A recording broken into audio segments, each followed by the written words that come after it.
Nah, jadi Bapak Ibu udah baca, mungkin fokusnya lebih ke arah eh, apa chapternya dari Peter Enns ya, Inspiration and Incarnation. Itu chapter buku yang membuat Peter Enns mendapatkan kesulitan ya. Akhirnya dia disuspend dari Westminster Theological Seminary.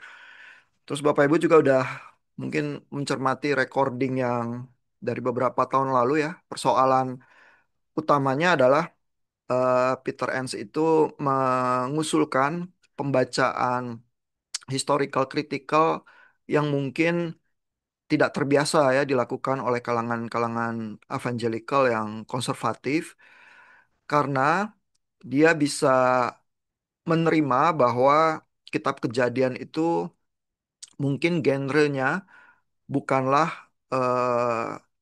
historiografi ya, atau sejarah seperti yang dipahami oleh sejarah modern begitu ya. Cara bacanya Peter Enns secara spesifik adalah dia membandingkan dengan kisah-kisah penciptaan yang di zamannya atau lebih tua ya.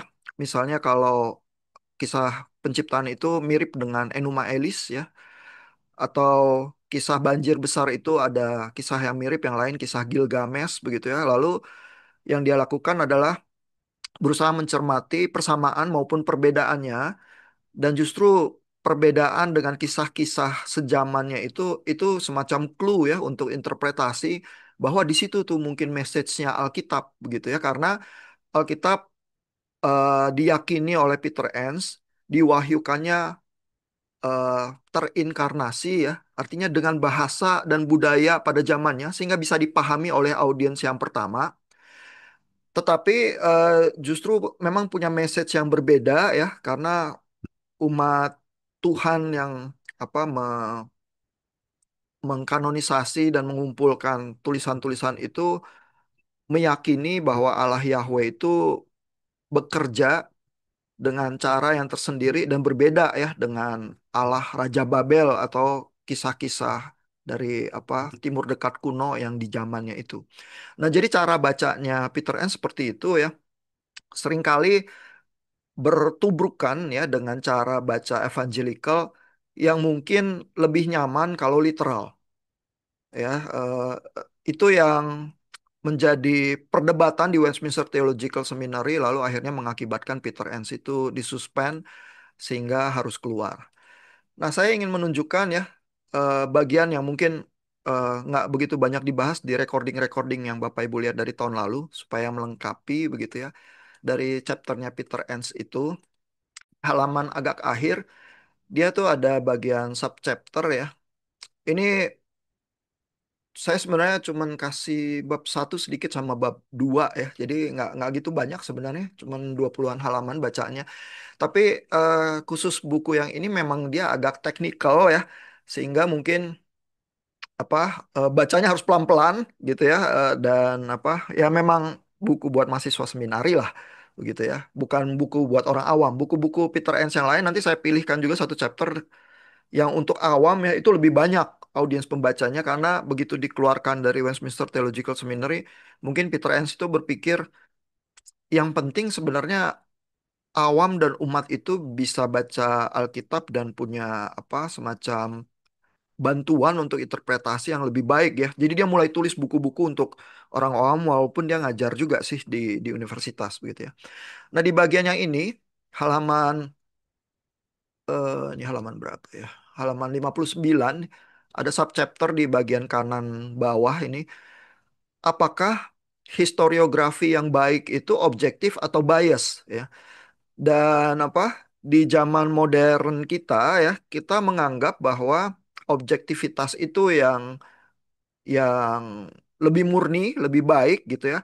Kalau satu kisah itu punya bias ya, punya angle, punya agenda ya, apalagi agenda politik ya, maka tulisan itu kurang bisa dipercaya begitu ya.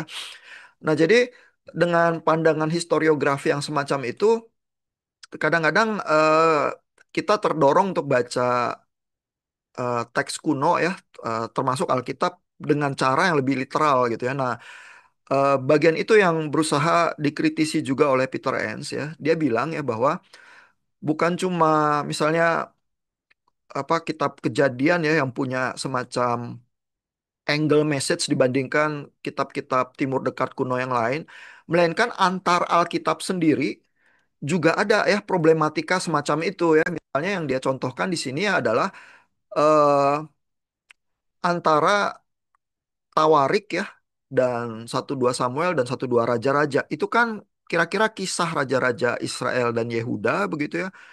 Kira-kira bicara tentang periode yang sama dari sejarah Israel, tapi kok ceritanya lain. Masalahnya itu ya. Dan kalau ceritanya tepat sama, ya ngapain juga ya kita punya apa kitab-kitab yang lain namanya tapi kisahnya tepat sama ya. Justru kalau Bapak Ibu baca Tawarik ya sama dibandingkan sama Samuel dan raja-raja ya, clue-nya jadi mulai interesting kitab-kitab itu ya kalau kita menyikapi perbedaannya tuh. Ya, begitu kita ngeh, oh kok Samuel ceritanya gini, raja-raja ceritanya kenapa Tawarik pilih cara yang berbeda ya. Bukan verbatim gitu aja citasinya ya karena menjaga kemurnian enggak gitu loh. Ya Tawarik itu bercerita dengan cara yang berbeda. Kenapa? Kata Peter Enns argumennya dia karena semua kitab itu memang punya agenda, punya message dan bisa political ya karena ini kan tulisan kerajaan gitu ya. Nah, misalnya ya yang sangat apa interesting yang kita semua juga dengan mudah cek ya adalah kisah Daud dan Batsheba itu nggak ada di Tawarik ya, tapi di Samuel tuh ada gitu ya. Nah, terus kenapa gitu ya? Kenapa dihaluskan gitu ya oleh Tawarik ya kalau kita mau bilang oh ini dosanya Daud di, ditutupi ya, dihilangkan gitu ya. Lalu kalau misalnya redakturnya Alkitab itu memang cuma mau melicinkan kisah itu ya supaya gampang dicerna ya bahwa ya udah Daud raja yang baik, udah simple gitu aja. Daud adalah the king of God's own heart gitu ya. Udah selesai gitu ya. Ya hapus aja juga dari Samuel gitu ya. Kan jadi bagus ya cerita sejarahnya kan beres gitu ya. Tapi kan enggak ya. Terus diwarisi di dalam kanon kita tuh semacam itu gitu ya.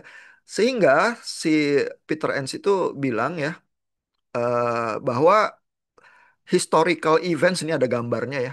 Cuma 3 kotak sederhana gitu ya.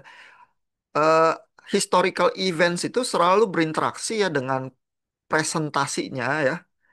Jadi eh, fakta objektifnya ada yang terjadi ya, tapi ada cara menceritakan fakta itu ya, itu adalah presentasenya. Lalu cara menuliskannya atau cara menceritakannya itu tergantung dari purpose-nya ya. Kalau zaman sekarang Bapak Ibu ke medsos ya, yang istilah yang keren yang dipahami semua orang adalah framing. Ya, jadi oke, 2-3 minggu yang lalu di jalanan Jakarta ada yang bakar-bakar, ada demo. Tapi apa yang terjadi sebenarnya dengan Indonesia ya? Framing ceritanya kita itu apa? Ya, dan kalau Bapak Ibu dengerin podcast-podcast ya di internet kan banyak ya yang mencari sesuap nasi dengan jadi podcaster ya. Oh, itu banyak tuh teori-teorinya ya, termasuk teori konspirasi yang cukup berbelit ya. Misalnya bahwa demo itu tadinya ditujukan kepada Jokowi ya karena adili Jokowi begitu ya.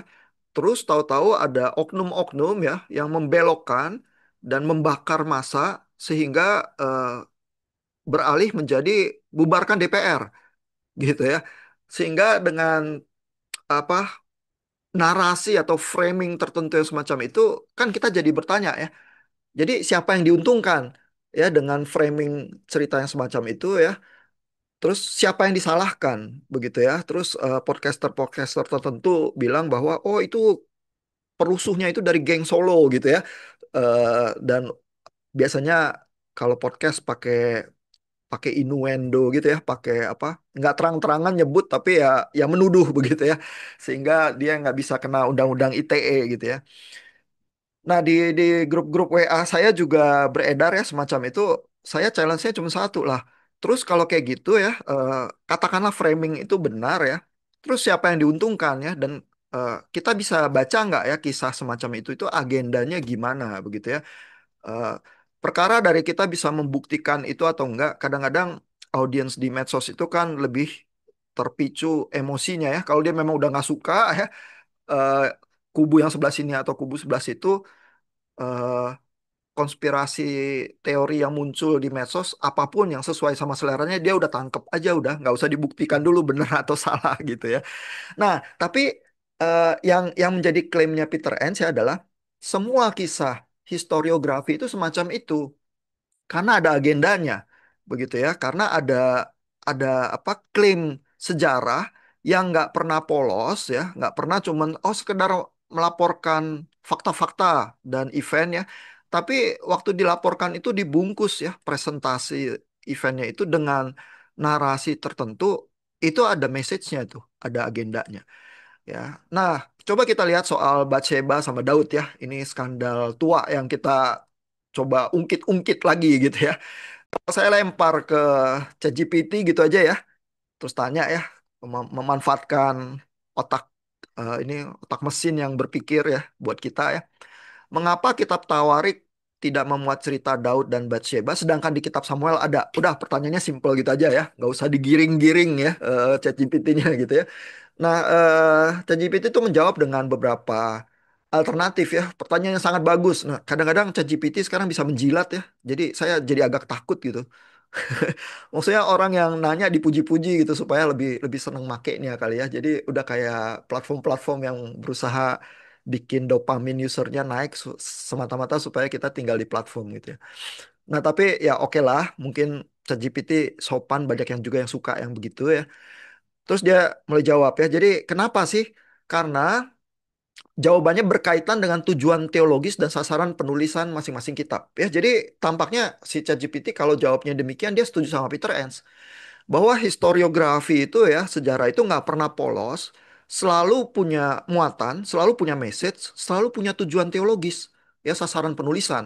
Perkara itu agendanya politis, teologis, murni atau apa, tapi ada, ya nggak pernah nggak ada, ya.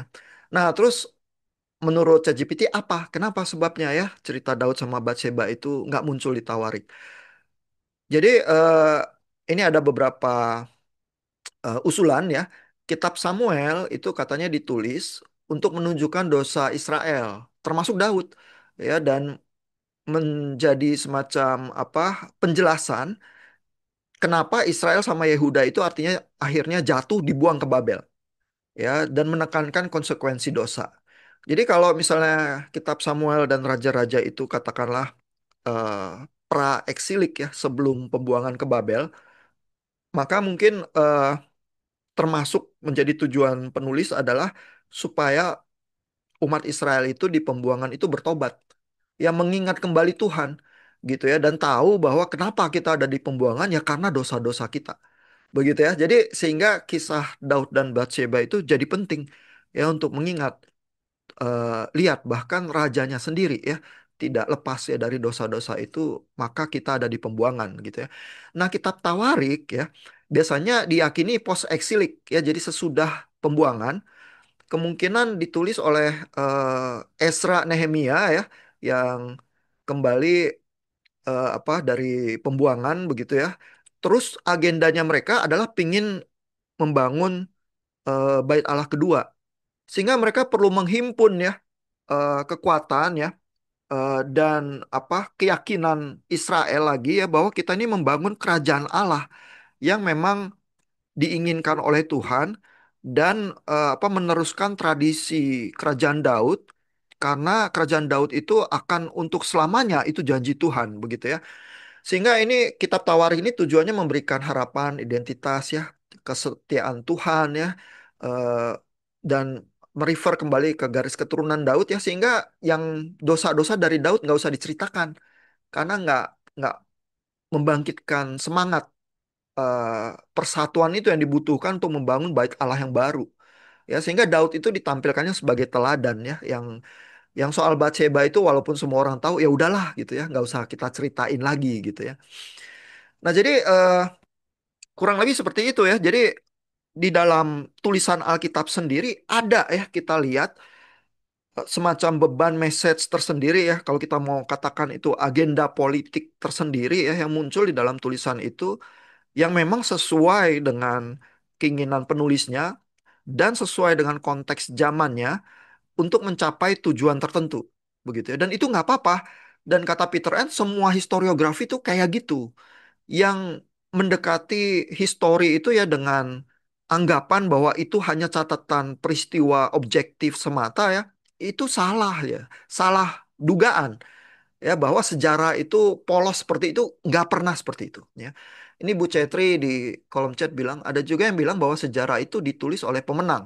Nah, sering sekali terjadi memang seperti itu ya, bahwa si pemenang itu karena dia sekarang berkuasa ya, dia ingin menyetir narasi dan sedemikian rupa supaya mengukuhkan ya kemenangan dia atau kekuasaan dia ya, dan legitimasi dia ya, kalaupun misalnya dia muncul dari satu demokrasi ya, dia ingin punya narasi yang menceritakan bahwa dia memang sungguh-sungguh pilihan rakyat loh, karena dia bisa memberikan keadilan dan kemakmuran yang diinginkan oleh rakyat luas yang memilih dia gitu misalnya. Ya jadi kalau udah kalah ya nggak ada kesempatan untuk ngomong apa-apa ya. Jadi itu sering kali terjadi memang bahwa sejarah adalah milik yang pemenang. Nah, tapi di dalam kasus kitab kitab-kitab kerajaan Daud ini ya, Samuel, raja-raja dan Tawarik ya, basically Israel itu bangsa budaknya. Ya jadi ini bangsa kitab-kitab pecundang ini, bukan kitab pemenang gitu ya.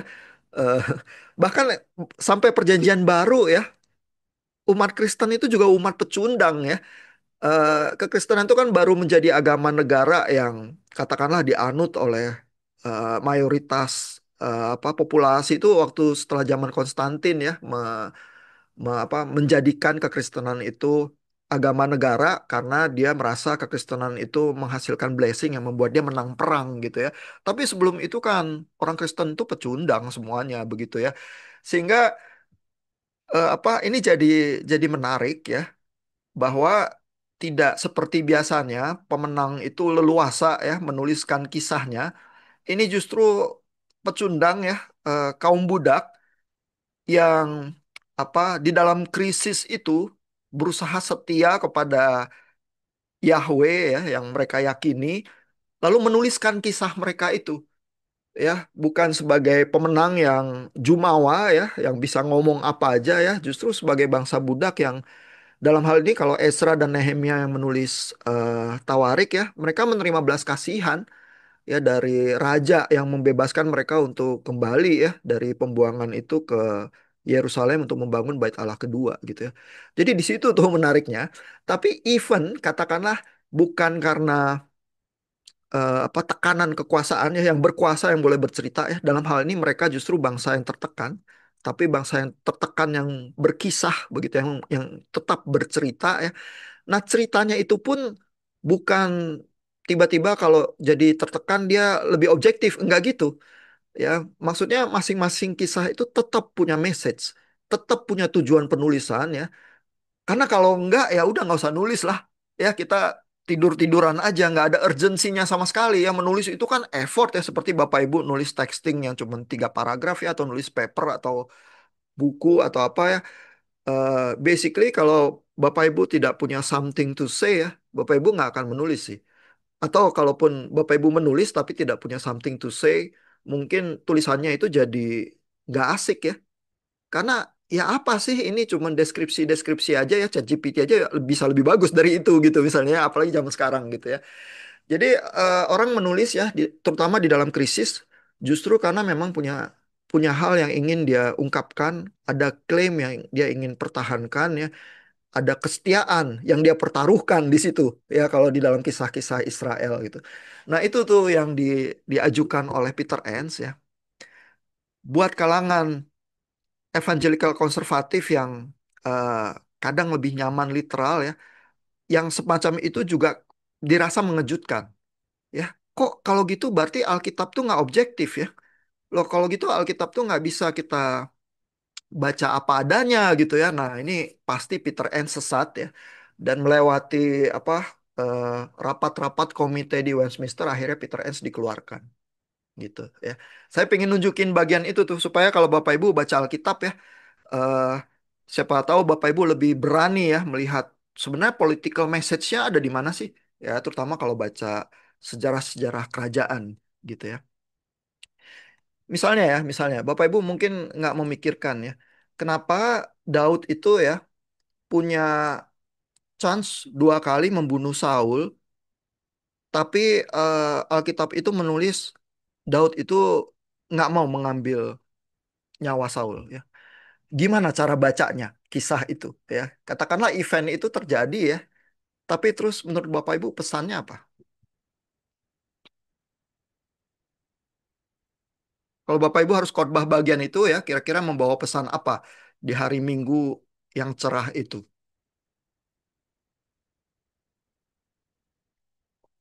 Kan ada gereja-gereja yang eksposisi apa khotbahnya eksposisi ya. Kalau eksposisi kan kadang pas sampai bagian itu nggak boleh dilewatin gitu aja ya.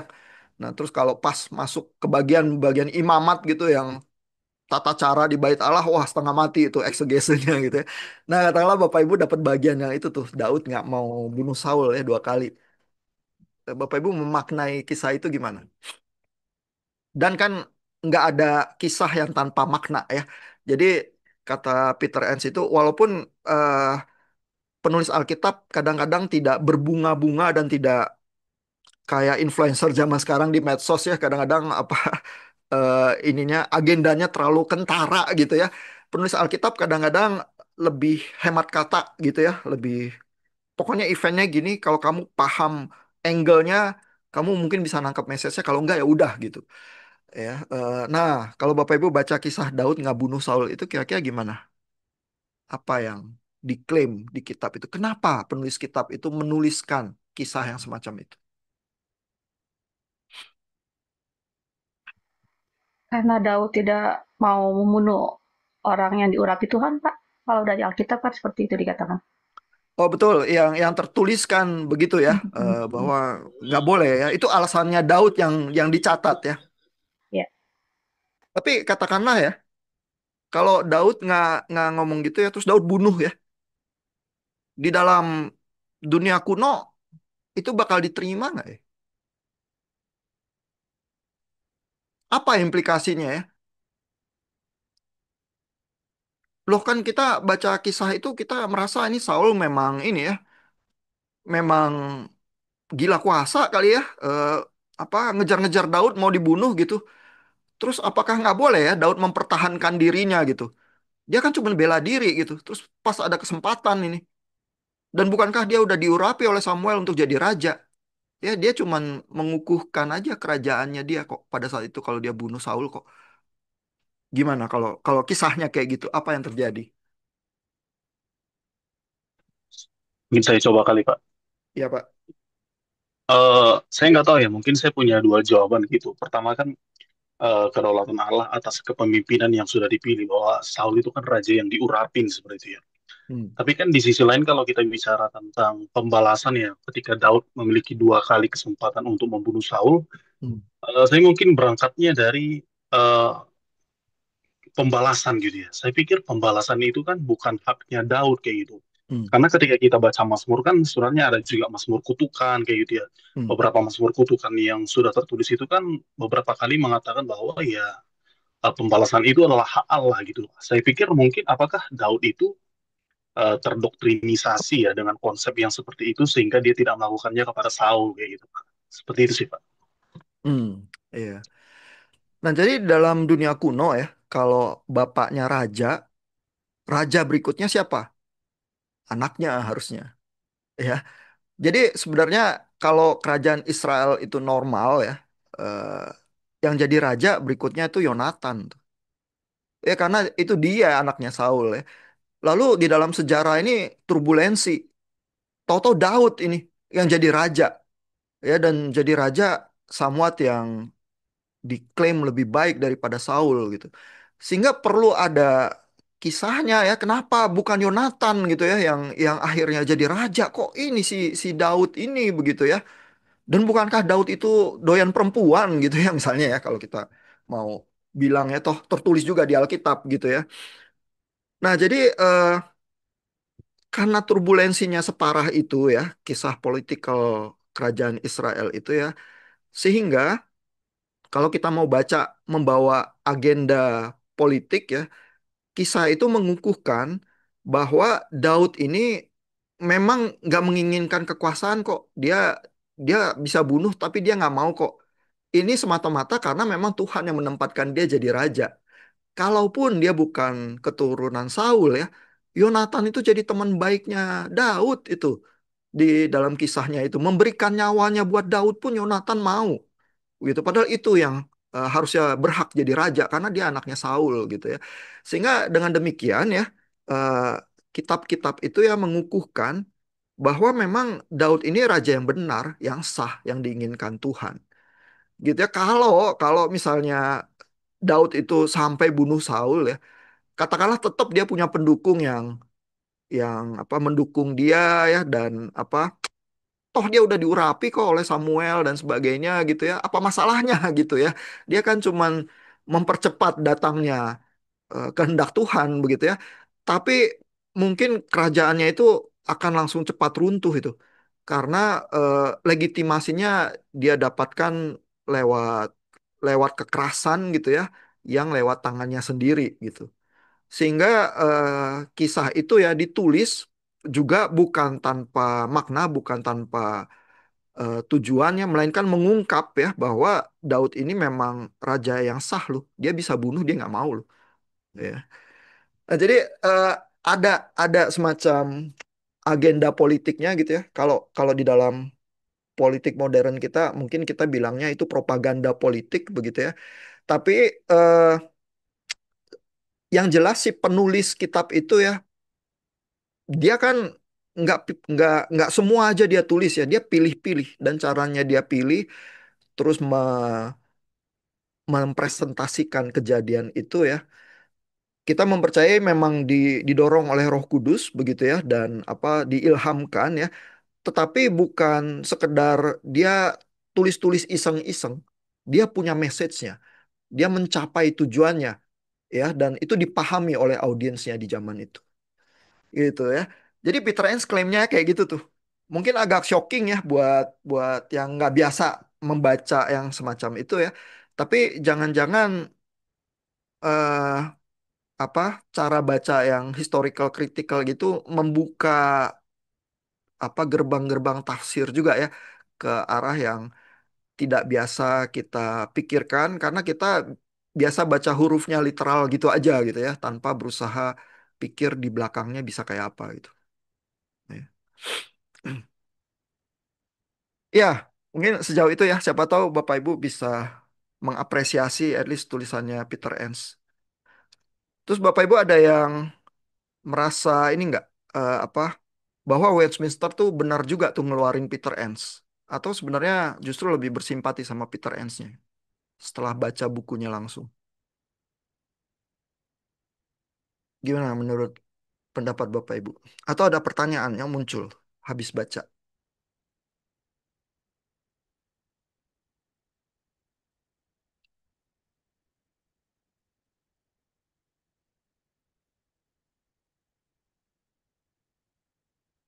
Oh, kita coba lihat beberapa pertanyaan yang beredar di texting ya. Karena Bapak Ibu kan udah peras otak ya untuk menghasilkan pertanyaan-pertanyaan kritis itu ya.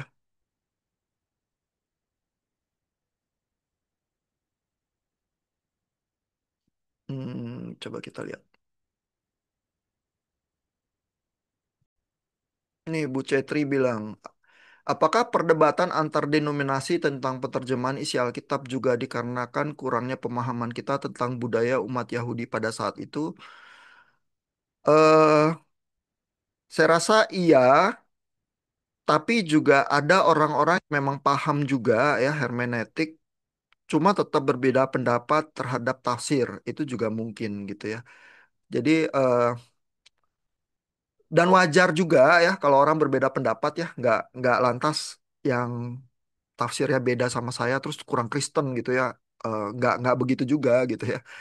Eh, dan kalau kita berusaha generous ya, terus mendengarkan tafsir yang lain juga, mungkin itu memperkaya kita juga ya. Jadi saya sih mendorong ya kalau Bapak Ibu bersentuhan dengan denominasi yang lain ya, nggak semua denominasi mungkin apa spending effort yang sama untuk baca Alkitab hermeneutik gitu ya. Ada yang lebih lebih keras usahanya, ada yang mungkin pas-pasan aja ya karena eh, orang-orangnya nggak seterlatih itu ya. Peter Enns itu didikan Harvard ya, jadi dia walaupun ngajar di Westminster Theological Seminary, tapi dia jebolan Harvard gitu ya. Jadi dia terlatih gitu ya. Dan ya memang nggak bisa menuntut semua orang mencapai level tertentu setinggi itu. Dan kalaupun levelnya tinggi atau rendah ya, tetap di level yang sama ada perbedaan pendapat sih. Itu lumrah juga sih. Ya. Nah, coba kita lihat pertanyaan berikutnya yang lain. Eh Ini ya, biasanya pertanyaan Pak Eliezer katanya paling tidak ChatGPT bilang bagus-bagus pertanyaannya. Coba kita lihat. Ah, Yang nomor dua kali ya. Bila inspirasi Alkitab bersifat inkarnasional, Allah menyatakan diri melalui bahasa dan budaya kuno. Bagaimana kita memastikan bahwa pesan teologis yang kekal tidak larut atau terikat oleh batasan budaya kuno itu? Bagaimana menafsir bagian yang jelas terwarnai budaya zaman, misalnya hukum perbudakan, perang suci, patriarki, tanpa merusak klaim bahwa seluruh kitab suci berguna untuk pengajaran dan kebenaran? Nah, gimana menurut pendapat Bapak Ibu? Itu pertanyaan yang kalau saya lempar ke ChatGPT, nanti ChatGPT bilang bagus pertanyaan itu.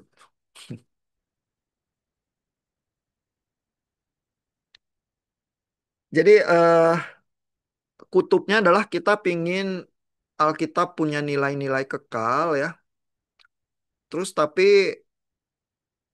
kalau Peter Enns benar, Alkitab itu apa embodied ya, eh, masuk ke dalam apa partikularitas zamannya ya pada saat itu dengan bahasa budaya tertentu begitu ya. Terus apa bisa ya dua-duanya itu benar sekaligus gitu. Kalau kita desak Peter Enns gitu ya, kita pojokkan dia ya, gimana Peter Enns? Benar nggak dua-duanya? Dia akan jawab iya loh. Ya, bahwa memang kalau inspirasi itu membumi ya atau menubuh gitu ya, embodied ya, justru pemaknaan itu muncul dari tubuhnya itu. Ya bahwa Tuhan itu tidak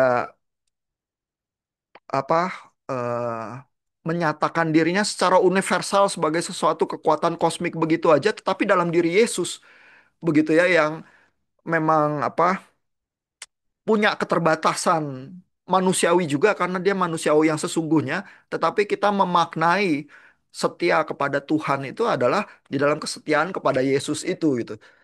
Saya rasa Peter Enns kalau di pojokan dia akan menjawab yang semacam itu sih. Jadi dua-duanya itu hadir dan walaupun bisa terlihat ada ketegangan ya, tetapi tidak bertentangan gitu.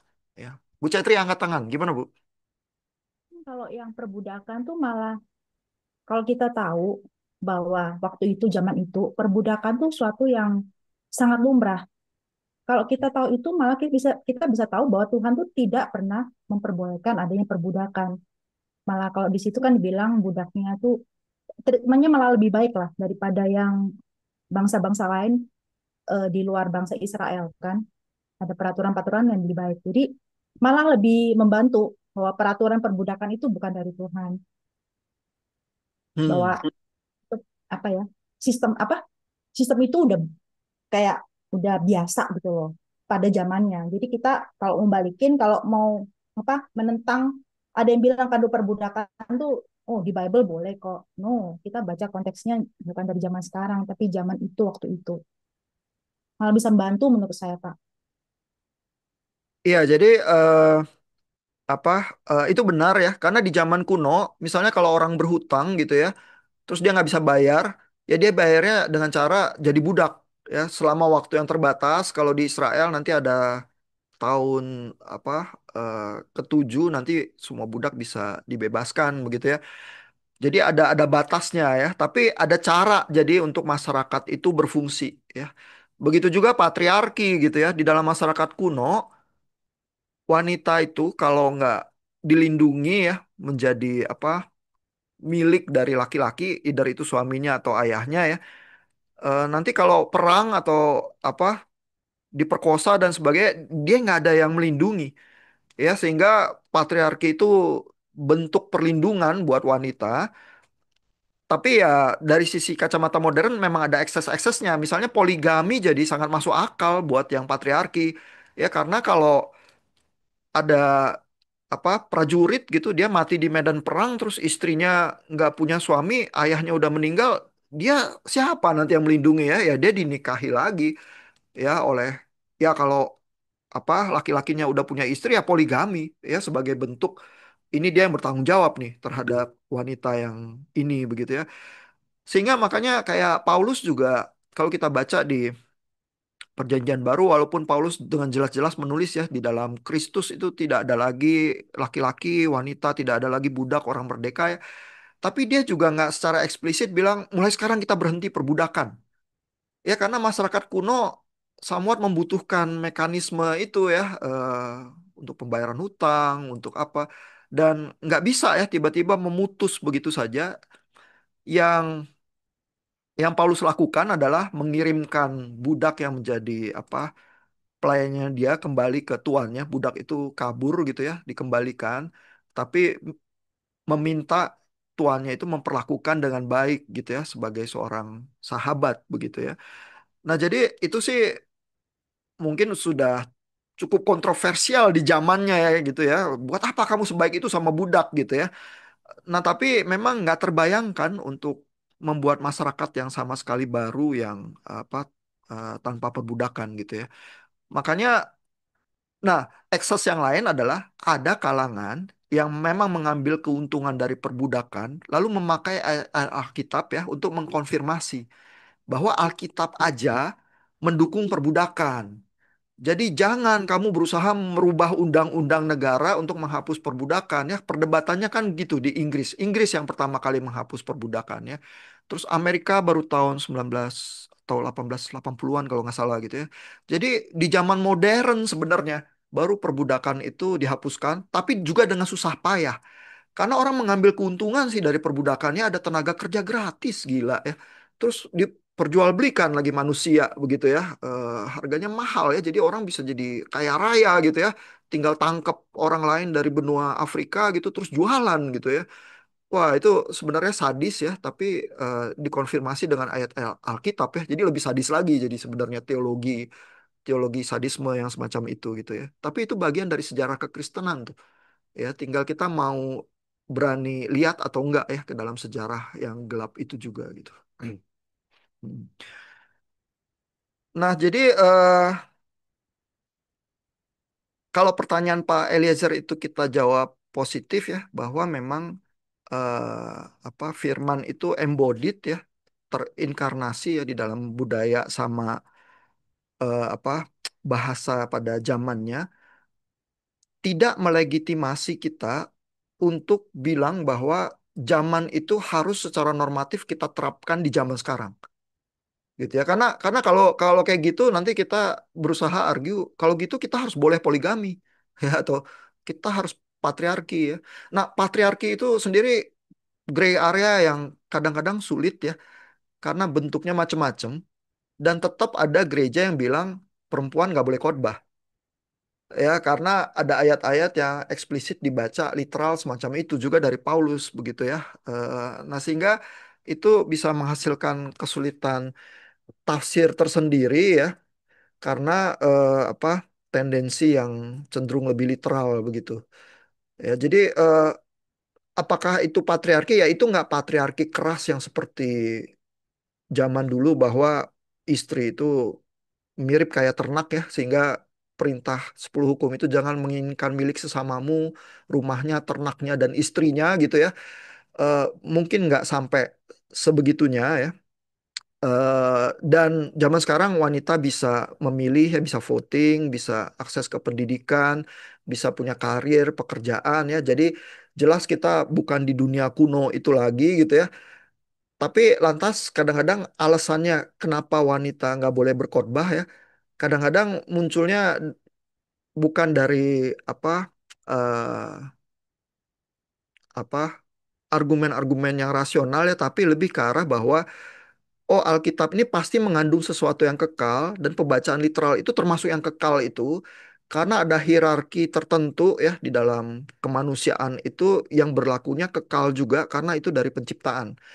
Apalagi ayat Paulus itu kan mengutipnya ke Adam ya. Terus argumennya adalah karena siapa yang lebih dulu berdosa gitu ya, Hawa bukan Adam gitu ya. Sehingga wanita jangan mengajar laki-laki kan ayatnya bunyinya eksplisitnya begitu ya. Sehingga itu apa eh, dari sisi tafsir itu pergulatannya banyak ya. Terus habis itu Paulus pakai alasan teologis ya. Terus merefer ke kejadian gitu ya. Jadi ini kesulitan beruntun ya baca kejadian aja udah susah gitu ya baca Paulus double susah gitu misalnya ya.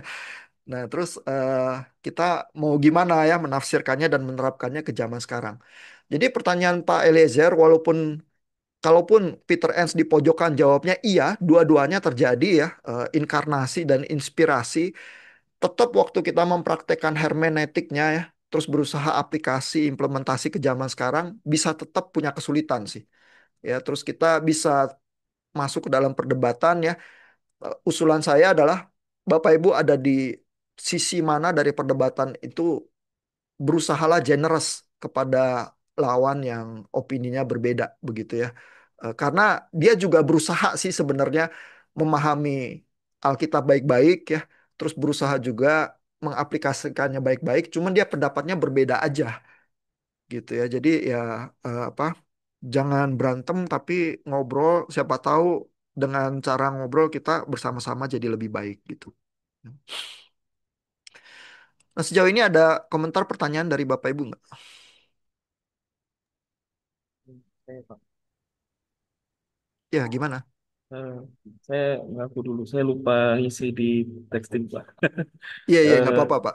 saya mau tanya yang soal ini sih. Kemarin kan tadi kan menarik juga yang apa memframing dan kesannya itu kayak mempolitisi ya apa tulisan. Tapi bagaimana jika ini bukan maksud membenturkan ya dengan pengilhaman Roh Kudus gitu kan. Kita percaya bahwa nabi yang menuliskan itu punya apa ya dipimpin oleh Roh Kudus kan berarti itu seakan-akan ada apa ya ada gap gitu ya.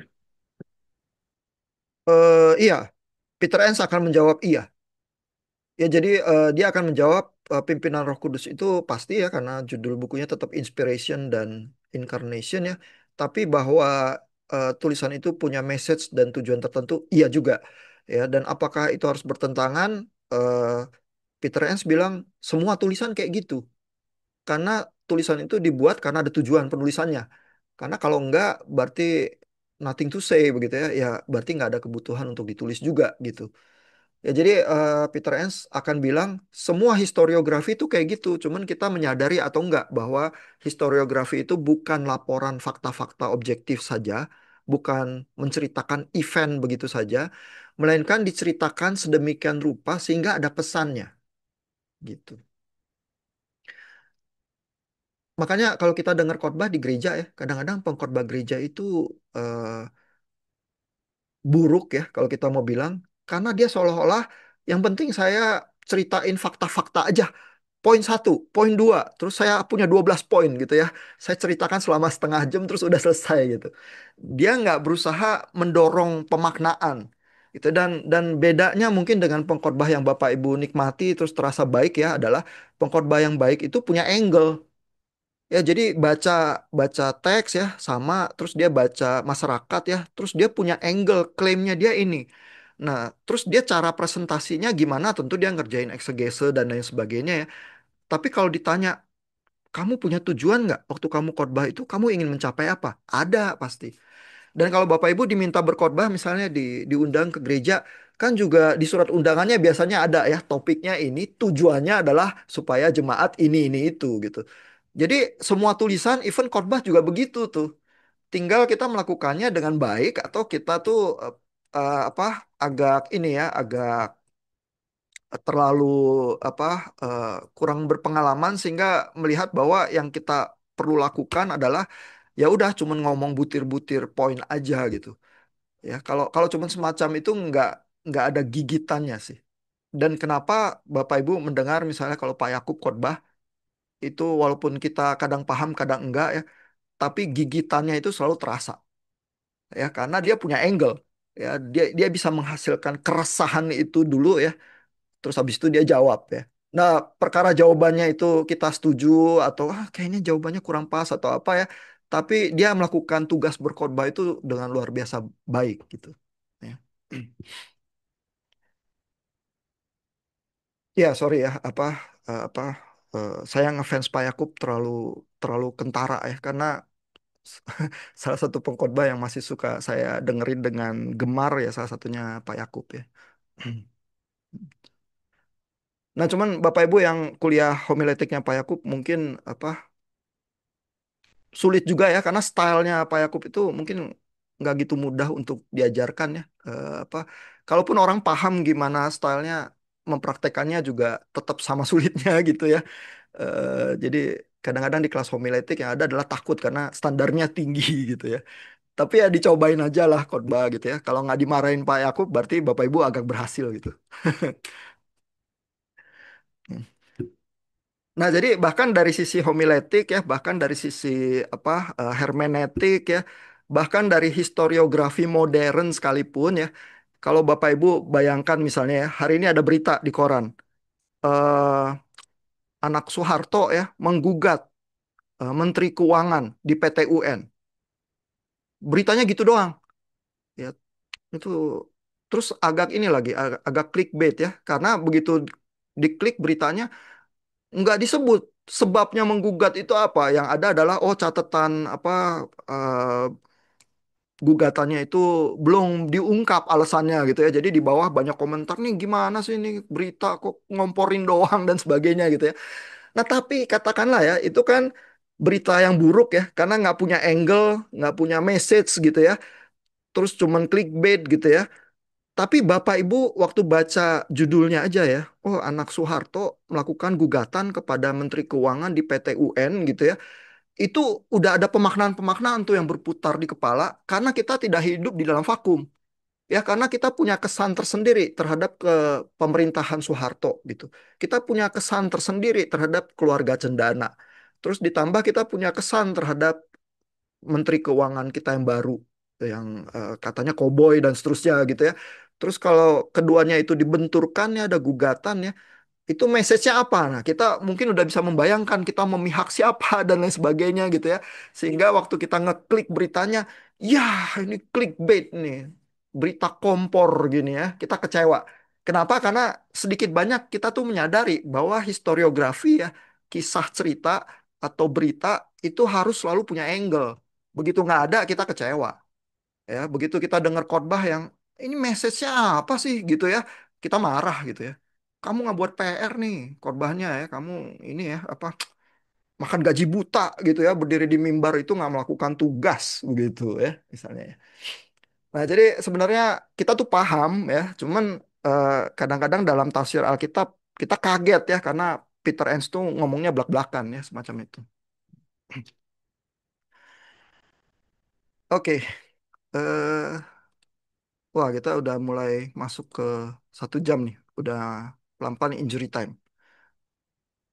Ada pertanyaan nggak, Bapak Ibu? Atau komentar? Ya lagi Pak. Iya, Pak.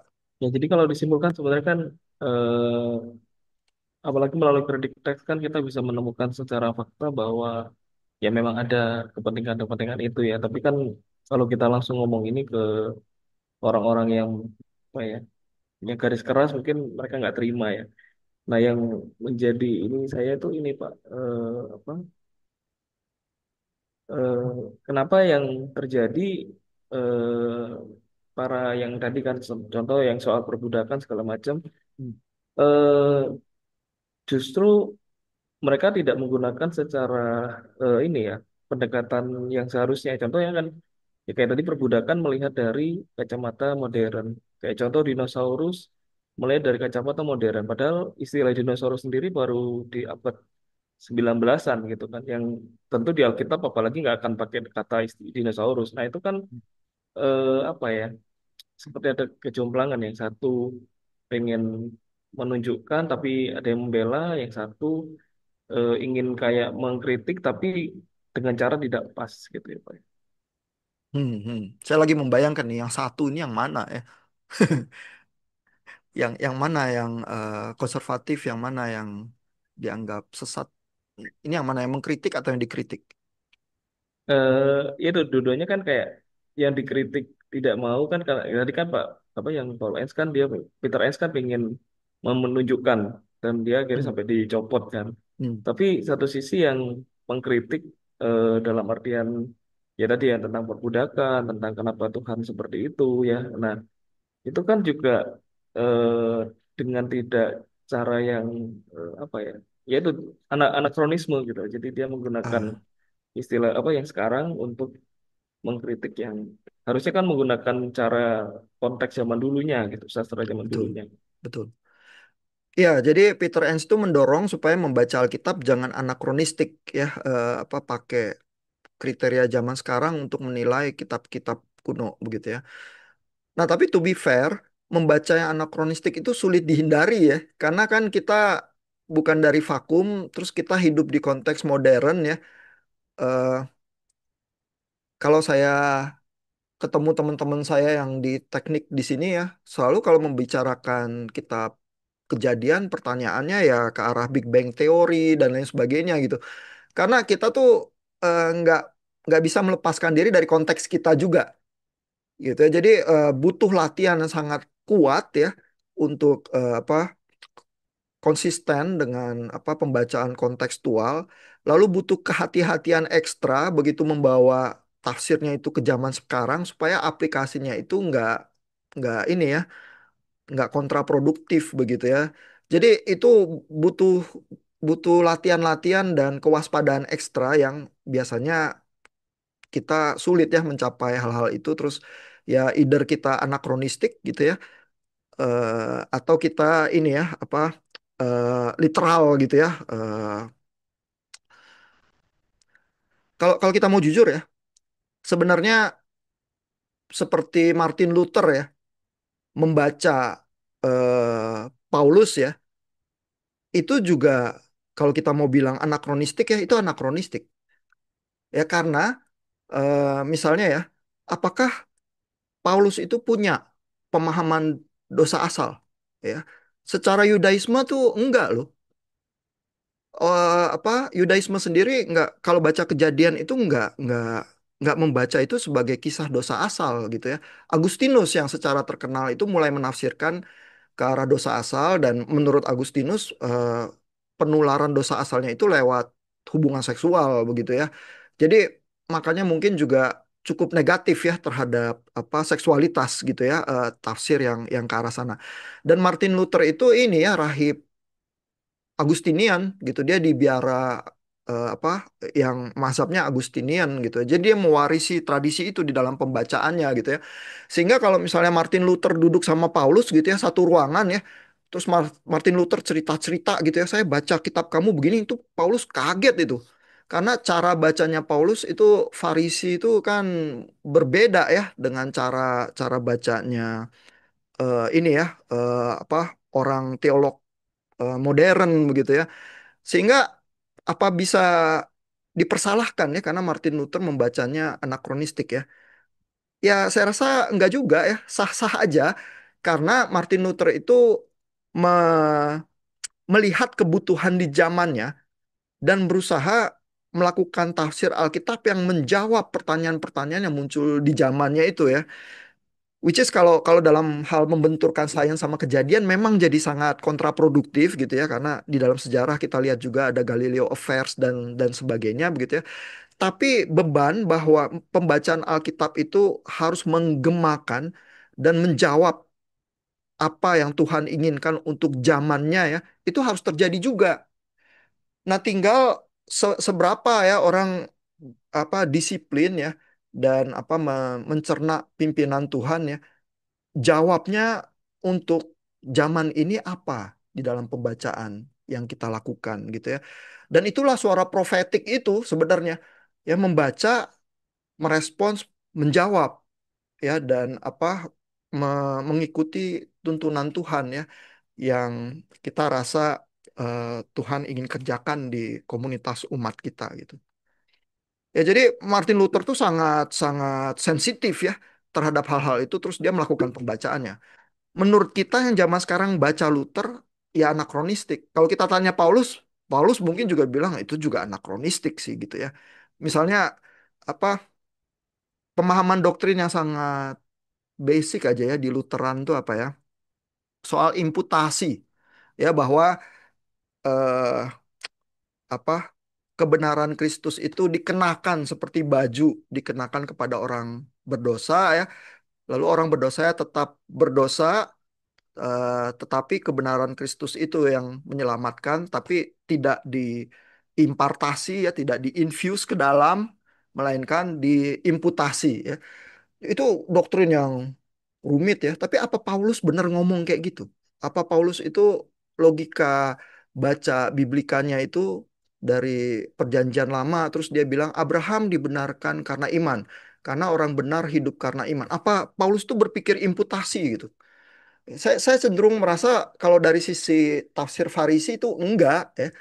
Tapi apakah Martin Luther terus lantas jadi salah ya? Ya Martin Luther kreatif ya dan menyumbangkan ya hermeneutiknya dia untuk menjawab pertanyaan di zamannya supaya gereja-gereja Katolik itu meninggalkan praktek-prakteknya yang seolah-olah harus menjaga kesalehan sedemikian rupa itu ya yang harus ditabung-tabung supaya demi keselamatan lewat confession dan sebagainya dan berujung kepada purgatori yang mengakibatkan ekses penjualan surat pengampunan dosa. Itu yang berusaha dihindari oleh Martin Luther. Memang cara tafsir dia menghasilkan bangunan doktrin tersendiri ya. Mungkin nggak cocok benar dengan biblikanya Paulus ya. Tapi itu debatable ya. Kalau Bapak Ibu ngomong sama dosen sistematik teologi, dia meyakini banget itu memang begitu adanya gitu ya. Tapi kalau dosen-dosen biblika terus yang berusaha membaca sebenarnya seorang Farisi gimana sih tafsirnya? Mungkin sih nggak terlalu setuju ya sama apa detil-detil Lutheran yang sangat spesifik begitu ya. Nah, di situ boleh aja ada beda pendapat ya. Tapi baik Paulus maupun Luther dua-duanya menjalankan tugasnya. Ya, jadi kalau Bapak Ibu jadi teolog, usulan saya adalah jangan lari dari tugas. Seberapa buruk atau baik kita menjalankan tugas kita ya, berusaha melakukan tafsir, berusaha homiletik, berusaha aplikasi ya.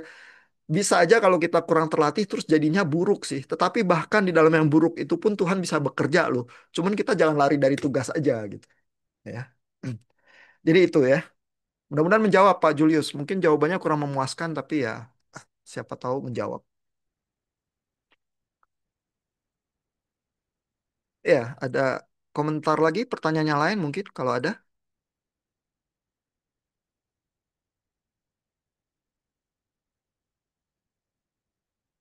Ya, mungkin untuk hari ini cukup ya. Jadi minggu depan nanti saya upload lagi apa materinya kita ke G-Class. Itu bacaannya dari Francis Collins. Dia ilmuwan ya, ahli genomik ya, ahli genetika. Terus dia tadinya ateis, tapi dia jadi Kristen, tapi dia evolusionis. Ya, sehingga Bapak Ibu bisa lihat ya gimana dia menjelaskan posisinya dia. Dan dia juga di dalam chapter-chapter yang saya kasih itu mengkritisi misalnya yang Earth Creationism, bahkan intelligent design itu dia juga kritisi di sana. Jadi mungkin bisa ada bagian-bagian yang cukup menarik buat perenungan Bapak Ibu sih. Tapi dia bukan teolog, dia bukan Bible scholars ya, sehingga dia memang punya angle datangnya dari arah science ya. Tinggal Bapak Ibu bisa setuju atau enggak sih ya dengan chapter yang Bapak Ibu baca ya. Terima kasih. Kita ketemu lagi 2 minggu dengan jadwal untuk debat ya di kelas onsite. Jadi grup 1 sama grup 2 bisa mempersiapkan diri. Ya.